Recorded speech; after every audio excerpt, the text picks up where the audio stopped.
Hello friends, this is your friend Hemraj Sharma और मैं आप सबका स्वागत करता हूं आपके अपने YouTube channel new things for all में।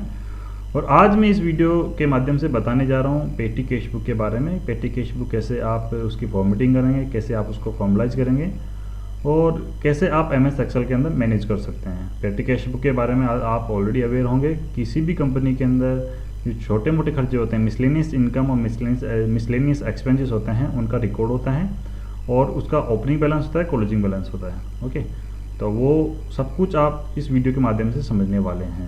अगर अभी तक आपने इस चैनल को सब्सक्राइब नहीं किया है तो नीचे दिए गए रेड बटन के ऊपर प्रेस करके इस चैनल को सब्सक्राइब कर दीजिए और बेल आइकन को हिट कर दीजिए ताकि आगे आने वाली वीडियोज़ की नोटिफिकेशन आप तक आसानी से पहुंच सके। आपको करना क्या है, विंडो 8 से रन कमांड चलानी है और आपको EXCL डायरेक्ट लिख देना है। यह है एक्सेल ओपन करने की शॉर्ट कमांड। ओके, आपको करना क्या है, अब लिखना है आपको यहाँ पे सीट को रीनेम करना है पेटी कैश बुक। ओके, ये हो गया पेटी कैश बुक आपके लिए। फिर ये आप जानते हैं petty cash book date wise manage होती है और इसके अंदर एक ओपनिंग बैलेंस होता है, फिर एक एक्सपेंडिचर होता है। एक्सपेंडिचर बोले तो खर्चे, और इसके अलावा अदर इनकम होती है। इनकम बोले तो अगर आपके कोई जो इंडस्ट्री है, जो फर्म है, आपका जो वर्क कर रहे हैं वो किसके अंदर वर्क कर रहे हैं। जैसे मैं जो आज एग्जांपल देने वाला हूँ वो किसी ट्रांसपोर्ट कंपनी का देने वाला हूँ। तो यहाँ पे आपकी जो कंपनी करती है वो फ्रेट मतलब ट्रांसपोर्टेशन होता है, वो सर्विस देती है और सर्विस के बदले क्या मिलता है, उनको फ्रेट मिलता है। तो क्या हो गया, फ्रेट इनकम। फ्रेट इनकम ये हो गया freight income. Date opening balance हो गया, ओपनिंग बैलेंस। सेकंड हो गया आपका एक्सपेंडिचर, फिर हो गया फ्रेट इनकम और फिर हो गया आपका स्टाफ सैलरी। स्टाफ को भी सैलरी देंगे आप, स्टाफ सैलरी। ओके, और फिर हो गया क्लोजिंग बैलेंस। आपको बिना स्किप करे इस वीडियो को अंत तक देखना है, तभी आपको आसानी से समझ में आएगा कैसे अपन इसको फॉर्मलाइज कर सकते हैं। ये सब कुछ आपको करना है क्या है, इसको बॉर्डर लगा देना है और यहाँ से आपको एंटायर सेलेक्ट करना है। यहाँ से इसको एंटायर सेलेक्ट कर सकते हैं सीट को, और यहाँ के डबल क्लिक कीजिएगा कॉलम के ऊपर, ऑटोमेटिक ये रिसाइज हो जाएगी जैसे अपन ने यहाँ पे जो हेडिंग दी उसके अकॉर्डिंग। थोड़ा डेट का फोल्डर इसको थोड़ा बड़ा कर लीजिएगा और डेट अपन क्या करते हैं 1 अप्रैल 2020 की मैं ट्रांजिशन को मानते हुए मैं आपको एग्जांपल देने वाला हूँ। 1 अप्रैल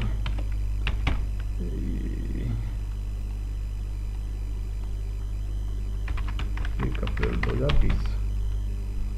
ओके, थोड़ा बड़ा कर लेता हूँ, फिर 2 अप्रैल 2020। अब देखिए आपको क्या करना है, दोनों जो सेल है 1 और 2 तारीख को उनको सिलेक्ट करना है, शिफ्ट के साथ डाउन एरो, फिर आपको कर्सर से माउस की सहायता से कर्सर से ये डार्क एरिया होते ही आपको ड्रैग कर देना है। और मैं यहाँ पे डेटा लेने वाला हूँ 30 अप्रैल तक। ओके, 30 अप्रैल तक की डेट ले ली मैंने। ये ओपनिंग बैलेंस हो गया और ये क्लोजिंग बैलेंस। और ये opening balance, expenditure, freight income और स्टाफ सैलरी और क्लोजिंग बैलेंस। ओके, फिर आपका क्लोजिंग बैलेंस कैसे आएगा, ओपनिंग बैलेंस में से खर्चे माइनस होंगे, स्टाफ सैलरी माइनस होगी और फ्रेट इनकम इसमें ऐड ऑन कर देंगे। ओके, आप इसके अलावा एक हेड और जोड़ सकते हैं। तो एक हेड जोड़ने के लिए देखिए आपको क्या हो, एक अगर यहाँ पे मैं एक आपको ये सिखा रहा हूँ कि शॉर्टकट की से आप इंसर्ट कैसे कर सकते हैं कॉलम। मेरे को यहाँ एक कॉलम ऐड करना है और कॉलम ऐड कैसे कर सकते हैं, आपको क्या करना है, कंट्रोल के साथ स्पेस प्रेस करना है। ओके, यहाँ इस सेल के मतलब जो क्लोजिंग बैलेंस वाली जो कॉलम है इसके लेफ्ट में आपको क्या करना है, एक कॉलम ऐड करना है। तो इसका शॉर्टकट क्या है, इसको सेलेक्ट कीजिएगा। Okay, enter. तो इसको सेलेक्ट करने के लिए कंट्रोल स्पेस। ओके, और फिर क्या करना है, कंट्रोल के साथ प्लस प्रेस कीजिएगा, ऑटोमेटिक कॉलम ऐड ऑन हो गई।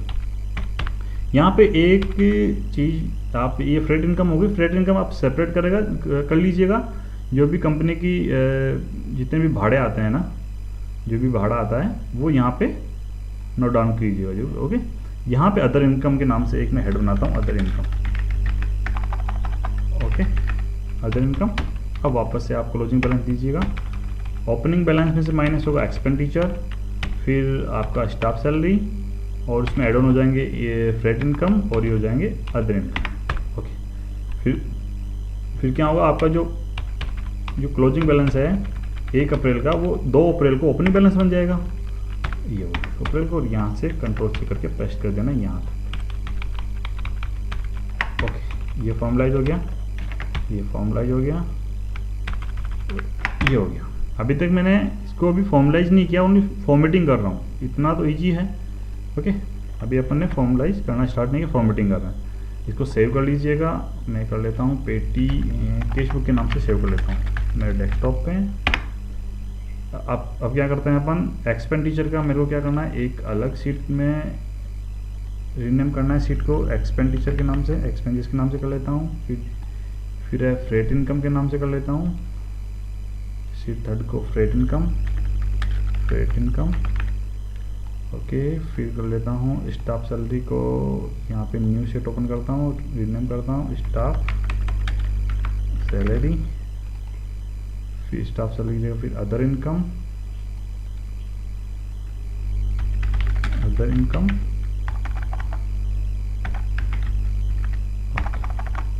Other income. ओके, एक्सपेंसेस हो गए, फ्रेट इनकम हो गया, स्टाफ सैलरी हो गई, अदर इनकम हो गई। अब देखिए यहाँ पे एक फॉर्मेटिंग कीजिएगा, डेट, फिर रिमार्क्स, भाई आप अगर खर्चा करेंगे तो किसके अगेंस्ट करेंगे, और अमाउंट।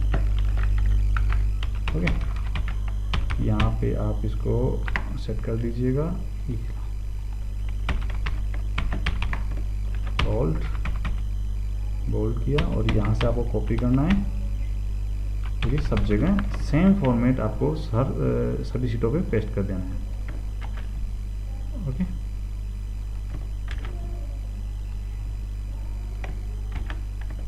अभी तक अपन नहीं जाना फॉर्मेटिंग करना। अब अपन जानते हैं कैसे यहाँ पे ऑटोमेटिक डेटा यहाँ से पेस्ट और समराइज होके आएगा इन सीट से। एक्सपेंसेस वाला जो खर्चा है ऑटोमेटिक यहाँ पे समराइज होके आएगा, फ्रेट वाला जो है फ्रेट इनकम का यहाँ पे समराइज होके आएगा, स्टाफ सैलरी का ऑटोमेटिक यहाँ पे समराइज होके आएगा। पहले अपन यहाँ पे क्या करते हैं, फॉर्मूला लगाने से पहले यहाँ पे कुछ ट्रांजिशन अपन यहाँ पे इनपुट कर लेते हैं। ट्रांजिशन इनपुट करने के लिए जैसे कि 1 अप्रैल 2020 को यहाँ पे 2 ट्रांजिशन है। ओके, डेट सही से लिखिए क्योंकि डेट से अपन इसको समराइज करने वाले हैं। तो आपको जो एक्सपेंस है वो अपन कहते हैं बिल्डिंग रेंट, अपन ने यहाँ पे पेड किया, बिल्डिंग रेंट मान लीजिए 5000 रुपये अपन ने पेमेंट किया। और फिर अपन एक खर्चा मान सकते हैं, बिल्डिंग रेंट हो गया, फ्यूल अपन ने डलवाया अपनी पर्सनल व्हीकल, मतलब कंपनी जो पर्सनल व्हीकल है, कंपनी की व्हीकल है, उसमें अपने फ्यूल चार्जेस हैं, फ्यूल अपन ने उसमें और डीजल पेट्रोल अपने उसमें रुपया 300 रुपये का। ओके, देन फ्रेट इनकम में आप मान सकते हैं 1 अप्रैल को अपने क्या हुआ, किसी पार्टी से अपने को पेमेंट रिसीव्ड हुआ, तो यहाँ लिख सकते हैं FREIGST freight received from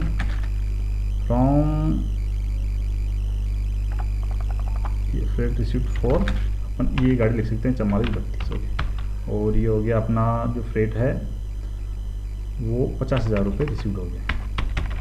okay, staff salary पे आप लिख सकते हैं 1 अप्रैल को अपन ने क्या किया, किसी अपने पास मोहन कोई बंदा है और इसको अपन ने मोहन सैलरी पेड करी, Mohan salary paid for the month of April और मंथ ऑफ मार्च, और अप्रैल का तो अपन काम कर रहे हैं ओके 2020, इसको 20,000 रुपये की सैलरी, तो अपन ने इसको मार्च की सैलरी पेड कर दी। अब देखिए अदर इनकम में क्या हुआ है, कंपनी, ये मान लीजिए कंपनी 1 अप्रैल 2020 को स्क्रैप सेल करती है, स्क्रैप सेल करती है 15,000 रुपये। ओके, आपको करना क्या है, यहाँ पे ट्रांजिशन बुक करना है और ऑटोमेटिक यहाँ पे आप चाहते हैं कि ऑटोमेटिक यहाँ पे सब कुछ वहाँ का डेटा समराइज हो के जाए। ओके, डेट वाइज तो करना क्या है, आपको फॉर्मूला लगाना है सबमिट, ध्यान दीजिएगा, ध्यान से देखिएगा, सम इफ टेप रेंज लेनी है आपको, एक्सपेंसेस की रेंज लेनी है ये वाली डेट वाली। तो आपको क्या करना है, यहाँ से लेके यहाँ तक डेट सेलेक्ट कीजिएगा, रेंज ले लीजिएगा और क्राइटेरिया, ये वाली क्राइटेरिया, और फिर आपको करना क्या है, ये फॉर्मूला बोला सम रेंज लेनी है तो सम रेंज, ये सम रेंज, और ब्रैकेट क्लोज कर देना है और एंटर कर देना। ऑटोमेटिक देखिए यहाँ पे आप देखिएगा 5300 रुपये ऑटोमेटिक। देखिए 2 ट्रांजेक्शन है यहाँ पे एक्सपेंसेस के, 1 अप्रैल को बिल्डिंग रेंट और फ्यूल रेंट, बिल्डिंग रेंट और फ्यूल चार्जेस 5000 और 353 रुपये। तो ऑटोमेटिक देखिए यहाँ पे 1 अप्रैल को टोटल आके सम होके आ गया यहाँ पे 5300 रुपये। वैसे ही अगर आप वापस से देखिएगा फ्रेट इनकम को, सम इफ टेप रेंज है आपकी फ्रेट इनकम को समराइज करना है, यहाँ पे ये रेंज लेनी है, यहाँ तक ले लीजिएगा जितनी आपको रिक्वायरमेंट हो। क्राइटेरिया क्या करना है आपको, पेटी कैश बुक से डेट लेनी है, फिर लेना आपको सम रेंज फ्रेट इनकम का ये बस सम वाला, ओके, और ब्रैकेट बंद कर देना है और एंटर कर देना है। फिर क्या करना है आपको, स्टाफ सैलरी का यहाँ पे आपको समराइज चाहिए data, sum if sum range क्या लेनी है अपने को, स्टाफ सैलरी में से यहाँ की रेंज,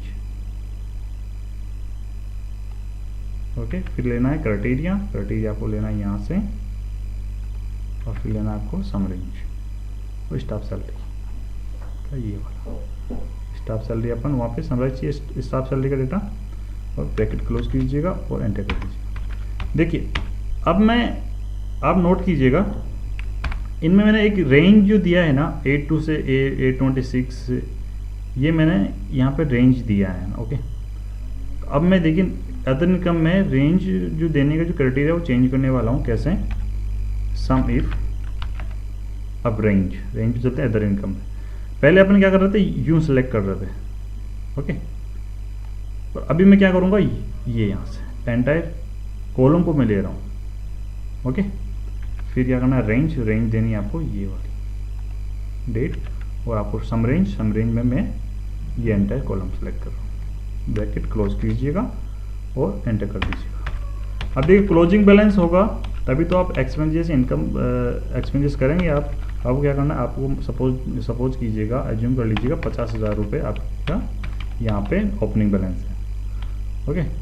तो अब देखिए ये यूँ पता लगा रहा है कि आपके पास ये 50,000 रुपये आपके पास ओपनिंग बैलेंस हो गया।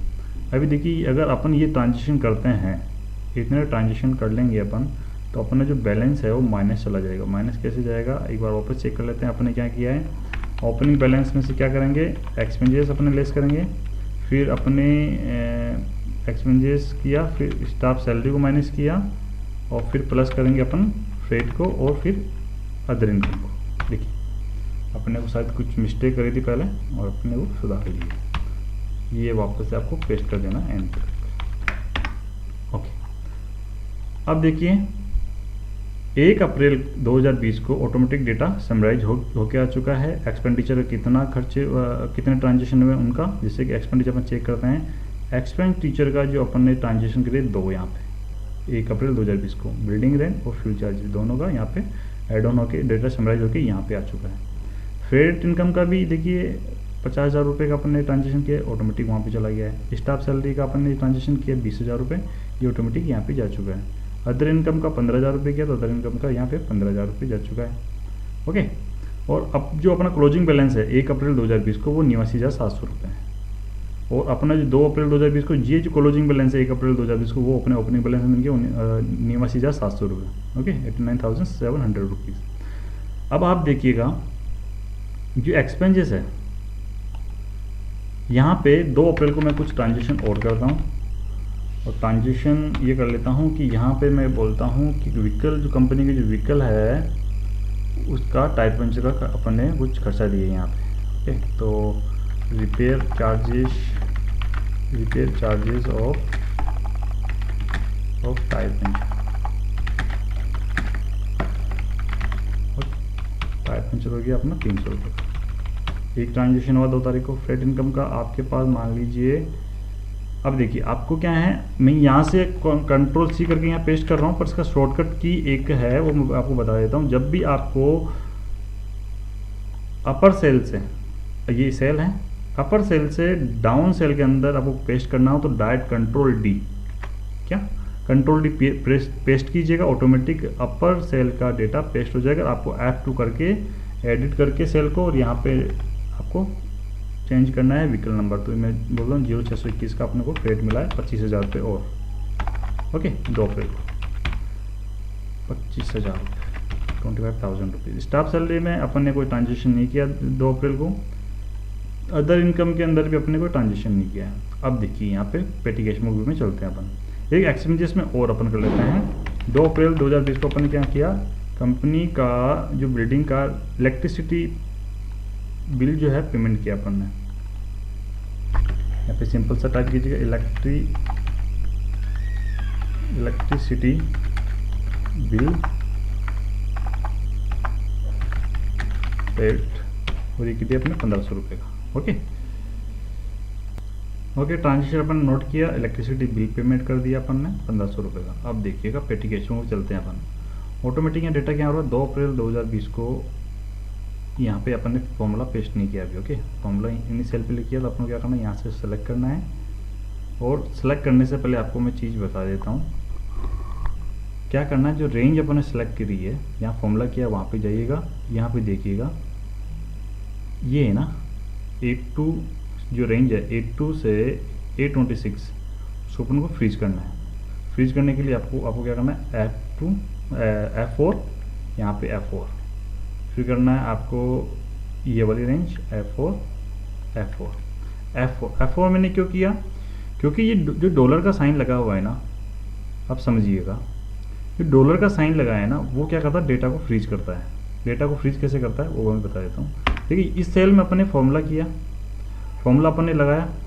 फॉर्मूला लगाने के बाद में अगर मैं यहाँ से पेस्ट करके, यहाँ इसको मैं कॉपी करके यहाँ पे पेस्ट करता है ना, तो ऑटोमेटिक यहाँ पे देखिए डेटा चेंज हो जाता। 82 की जगह 8 अपने A2 से 826 है ना, तो ये डेटा ऑटोमेटिक चेंज हो जाता। तो अपने को क्या हो, जो अपन स्पेसिफाइड जो स्पेशल को रेंज टारगेट करते हैं ना कभी भी MS एक्सेल के अंदर, तो अपन क्यों करते हैं, क्योंकि डेटा उसके अंदर से अपने को, उस रेंज के अंदर से अपने को डेटा चाहिए होता है। तो उस अगर अपन बिना फ्रीज करे अगर कॉपी करके पेस्ट करते हैं तो ऑटोमेटिक डेटा चेंज हो जाता है एक्सेल के अंदर बाय डिफ़ॉल्ट। उस बाय डिफ़ॉल्ट रेंज को अपन को फ्रीज करना होता है। फ्रीज करने के लिए अपन क्या करना पड़ता है, F4 प्रेस करते हैं। F4 प्रेस करते ही क्या होता है, ऑटोमेटिक जो भी रेंज होती है उसके राइट, लेफ्ट एंड राइट में ऑटोमेटिक डॉलर का साइन लग जाता है। डॉलर का साइन लगने से क्या होता है, वो फ्रीज हो जाती है रेंज। और अगर अपन कॉपी करके पेस्ट करेंगे तो वो देखिए, अब यहाँ से मैंने कॉपी किया और यहाँ पे मैंने पेस्ट किया, तो देखिए इसमें कोई चेंजेस नहीं है, इस रेंज में कोई चेंजेस नहीं है। बट देखिए यहाँ पे, देखिए यहाँ पे A3 है, बट यहाँ पे ऑलरेडी क्या था A2, और यहाँ पेस्ट किया तो क्या हुआ A3। ओके ये तो मैं यहाँ से कंट्रोल C करके यहाँ पे पेस्ट कर देता हूँ। अब देखिएगा नेक्स्ट सेल में देखिए, ये जो है यहाँ पे नोट कीजिए, अगर मैं यहाँ पे बिना फ्रीज करे यहाँ से कंट्रोल C करके पेस्ट करता हूँ, तो देखिए यहाँ पे रेंज क्या हुआ, A2 से 826 रेंज है, तो यहाँ देखिए A3 से 827 उसकी रेंज हो गई। तो गलत हो गई ना, जो स्पेशल अपने रेंज लिया है तो उसको फ्रीज करना जरूरी है MS एक्सेल के अंदर। ओके अगर एक बार क्या होगा, अगर अपन फ्रीज नहीं करेंगे तो क्या होगा, ऑटोमेटिक ये चेंज होती जाएगी। जैसे अपन ने यहाँ से कॉपी किया, यहाँ पे पेस्ट किया इस सेल के अंदर, तो ऑटोमेटिक यहाँ पे डेटा चेंज हो गया फॉर्मूले का। तो ये चेंज नहीं होना चाहिए। इसको क्या करना चाहिए, इसको क्या करना पड़ेगा, फ्रीज F4 और यहाँ पे प्रेस किया F4, यहाँ पे प्रेस करेंगे कर्सर से और यहाँ F4, इसको भी कॉपी करके पेस्ट कर देंगे। वैसे अपन पूरी सेल को एक साथ कॉपी करके पेस्ट कर सकते हैं, बट एक चीज़ और समझानी है देखो, इसमें भी क्या है, वही है रेंज, वही रेंज है, वही रेंज है, वही रेंज, इसको कॉपी करके पेस्ट कर देंगे।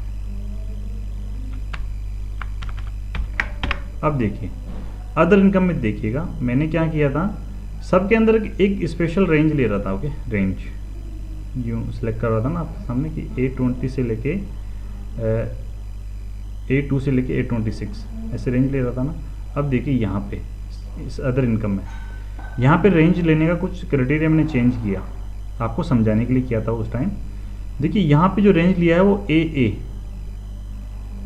और यहाँ पे रेंज आ रही है सी। ये कैसे आ रही है? जब भी अपन ये रेंज जो रेंज लेते हैं, अगर मैंने एंटायर कॉलम को सिलेक्ट किया ना तो ये रेंज ऑटोमेटिक क्या होगा, ये इस प्रकार से आएगी। यहाँ पे अपने को फ्रीज करने की आवश्यकता नहीं होती है। ओके, बट कई केस में क्या होता है, यहाँ तो ठीक है, बट कई केस में ये अपने को कंडीशन अकॉर्डिंग टू कंडीशन अपन ये ऐसा कुछ करते हैं। तो अगर अपने ये सम इफ के अंदर अपन क्या करते हैं, अपन कर सकते हैं एंटायर कॉलम भी सिलेक्ट कर सकते हैं। तो यहाँ पे क्या होगा, अपने को फ्रीज करने की रिक्वायरमेंट नहीं है। जो F4 से अपन डॉलर का साइन लगा रहते हैं यहाँ पे, वो लगाने की ज़रूरत नहीं है और अपन डायरेक्ट यहाँ पे पेस्ट कर सकते हैं। ओके,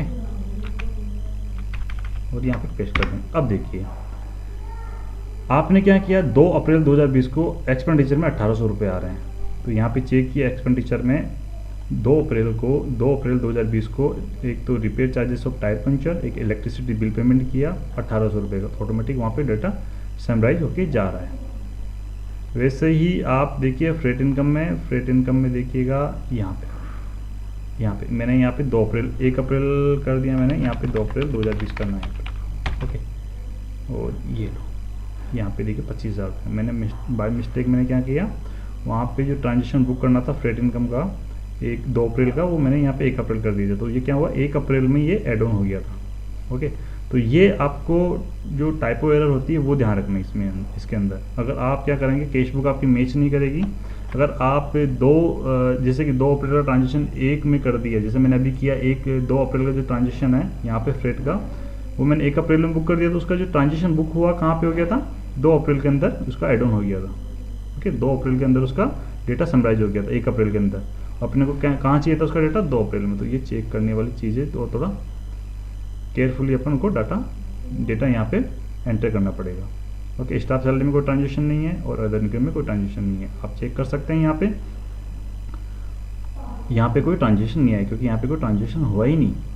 यहाँ पे ओपनिंग बैलेंस ये था 89,700 रुपीज़, यहाँ पे 1800, यहाँ पे 25,000 और यहाँ पे क्लोजिंग बैलेंस हो गया 1,12,900 रुपये। कैसे, इसमें से ये एक्सपेंडिचर माइनस हो गया और फ्रेट इनकम जुड़ गया, तो 1,12,900 रुपये आज का क्लोजिंग बैलेंस हो गया। ओके, 2 अप्रैल 2020 का। और 3 अप्रैल 2020 का ओपनिंग बैलेंस हो गया 1,12,900 रुपये।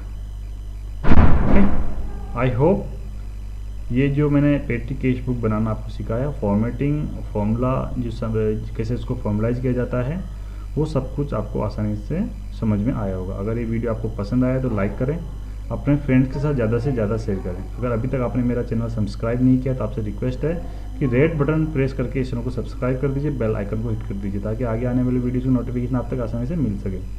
मैं इस YouTube चैनल के ऊपर MS excel, word, access, power point के ऊपर वीडियो ट्रिक के साथ, टिप्स एंड ट्रिक के साथ बना के लेके आता हूँ, और बिल्कुल एकदम प्रैक्टिकली जो वीडियो मैं बनाता हूँ वो एकदम प्रैक्टिकली है। जो मैं यूज़ करता हूँ मेरे ऑफिस में, वही चीज़ें मैं यहाँ पे बिल्कुल ऑथेंटिक रूप से बताने की कोशिश करता हूँ। Thank you so much watching this video. फिर मिलता हूँ किसी नए टिप्स एंड ट्रिक के साथ, तब तक के लिए नमस्कार।